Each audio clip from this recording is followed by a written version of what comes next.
یوں لگتا ہے کہ مزید ٹوٹ پھوٹ کا وقت قریب آ گیا ہے، یا مزید پریس کانفرنسز اور مزید پیڈ قسم کے اینکروں کے شوز میں جا کر لوگوں کے اعتراف جرم کا وقت آ گیا ہے۔ اس کے سوا ظاہر ہے یہ 100 سے بھی زائد لیڈران ہیں پاکستان تحریک انصاف کے، جو اب تک تو خیبر پختونخوا میں یا کسی بھی اور جگہ پر چھپے ہوئے ہیں۔ ایونچولی ان کو باہر نکلنا پڑے گا، یہ پبلک فگرز ہیں، ان کے خاندان ہیں، یہ ایسے زندگیاں نہیں گزار سکتے، نہ یہ بیرون ملک فرار ہو سکتے ہیں، اور یہ کتنے سال اندر چھپے رہیں گے انڈر گراؤنڈ۔ ایونچولی انہیں باہر آنا پڑے گا، اور جب یہ باہر آئیں گے تو یہ قید کر لیے جائیں گے، یہ عدالتوں سے رجوع ضرور کریں گے ہائی کورٹ سے ضمانتوں کے لیے، لیکن ظاہر ہے انہیں کوئی ضمانتیں دے گا نہیں۔ اور اس کے بعد یہ ہوگا کہ یا تو ان کے پاس یہی آپشن ہوگی کہ یہ کسی آئی پی پی وغیرہ کو پیارے ہو جائیں، اور اگر یہ ایسا نہیں کریں گے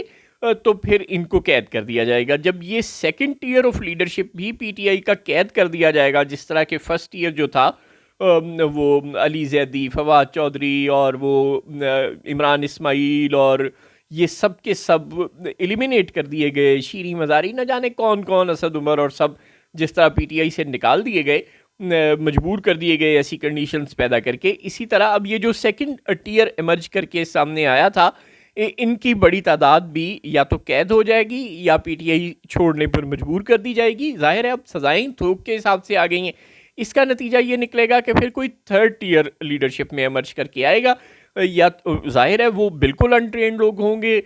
جو نئے نئے پھر پی ٹی آئی جوائن کریں گے ان لوگوں کی جگہ فل کرنے کے لیے، یا نیچے سے ایمرج کر کے آئیں گے، لیکن وہ بالکل انٹرینڈ ہوں گے، ان کو بالکل معاملات چلانے نہیں آئیں گے، لہٰذا یا تو وہ پارٹی کو اور روبہ زوال کر دیں گے، چنانچہ عوام ان کے کنٹرول سے باہر نکل جائیں گے۔ اب والی لیڈرشپ کے بھی کنٹرول میں نہیں ہے، اور اگر ان سے بھی کوئی جونیئر لیڈرشپ آ گئی پارٹی کو لیڈ کرنے کے لیے تو ظاہر ہے عوام ان کے کنٹرول میں نہیں آئیں گے۔ پھر خان صاحب جیل سے بیٹھ کے کس کو کہا کریں گے کہ چلو 5 اگست کو احتجاج کرو، چلو 14 اگست کو احتجاج کرو، چلو فلاں ستمبر کی تاریخ کو پشاور میں جلسہ کرو، پھر وہ کس کو کہیں گے؟ ظاہر ہے پھر ایسا نہیں ہو سکے گا۔ پھر جب انہیں کوئی لیڈ کرنے والا ہی نہیں ہوگا تو پھر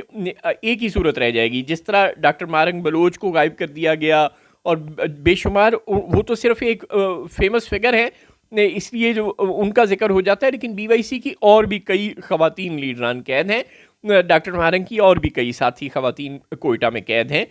جس طرح ان خواتین کو بی وائی سی کی لیڈروں کو قید کر دیا گیا، جس طرح پی ٹی ایم کو توڑ دیا گیا، اس علی وزیر آج تک قید ہیں، اور بہت سے لیڈران دیگر بھی پشتون تحفظ موومنٹ کے قید ہیں، اور کچھ انڈر گراؤنڈ ہیں۔ بین ہی پاکستان تحریک انصاف کی ایک بڑی تعداد لیڈروں کی یا انڈر گراؤنڈ ہے یا قید ہے، اور اب مزید کو بھی قید کیا جانا ہے۔ نتیجہ یہ نکلے گا کہ لیڈر لیس پروٹیسٹ کی طرف پاکستان چلا جائے گا۔ اللہ نہ کرے کہ ایسا ہو، لیکن جب بھی ہم نے دنیا کے کسی بھی ملک میں دیکھا کہ لیڈر لیس پروٹیسٹ ہوئے تو بہت برا حال ہوا ان ملکوں کا۔ ان لیڈر لیس پروٹیسٹ نے ملکوں کو ادھیڑ کر رکھ دیا۔ سری لنکا، بنگلہ دیش اور بے شمار مثالیں ہمارے سامنے ہیں کہ جب عوام بکھرے ہوئے دریا کی طرح باہر نکل آتے ہیں اور کوئی لیڈر نہیں ہوتا جو حکومت اور عوام کے درمیان برج کا کردار ادا کر سکے تو بہت برا حال ہوتا ہے۔ لیکن حکومت ہی کیا، وہ پاکستان کے جرنیل اور پاکستان کے سیاستدان اور ان کے غلام جج اگر اس بات کو سمجھتے ہوتے تو وہ پاکستانی تھوڑے ہوتے۔ لہٰذا انہوں نے تو تہیہ کر لیا کہ انہوں نے کسی بات کو نہیں سمجھنا، اور طاقت سے ڈنڈے سے ہی ہر مسئلہ حل کرنے کی کوشش کرنی ہو۔ ظاہر ہے ڈنڈے سے ہر مسئلہ حل نہیں ہونا، چنانچہ ایونچولی یہ لوگ کوشش پوری کر رہے ہیں کہ پاکستان کے عوام کوئی لیڈر لیس پروٹیسٹ کرتے ہوئے اپنے مطالبات کے حق میں باہر نکل آئیں، انسانی حقوق کی یہ گراس وائلیشن سے تنگ آ جائیں، اور بغیر کسی لیڈر کے ہی باہر نکل آئیں، بغیر کسی اڈیالہ جیل سے آنے والی کال کے، بغیر کسی کوئٹہ کی جیل سے آنے والی کال کے ہی باہر نکل آئیں۔ میں کوشش پوری کر رہے ہیں، اور اگر ایسا ہو گیا تو نقصان بہت زیادہ ہو سکتا ہے۔ ظاہر ہے وہ بھی غریب انسانوں کی جانوں کا نقصان ہوگا، ان کے مالوں کا نقصان ہوگا، اس سے بھی حکمرانوں کو کوئی فرق نہیں پڑتا، کیونکہ حکمراں ہو گئے کمینے لوگ، خاک میں مل گئے نگینے لوگ، ہر محب وطن ذلیل ہوا، رات کا فاصلہ طویل ہوا۔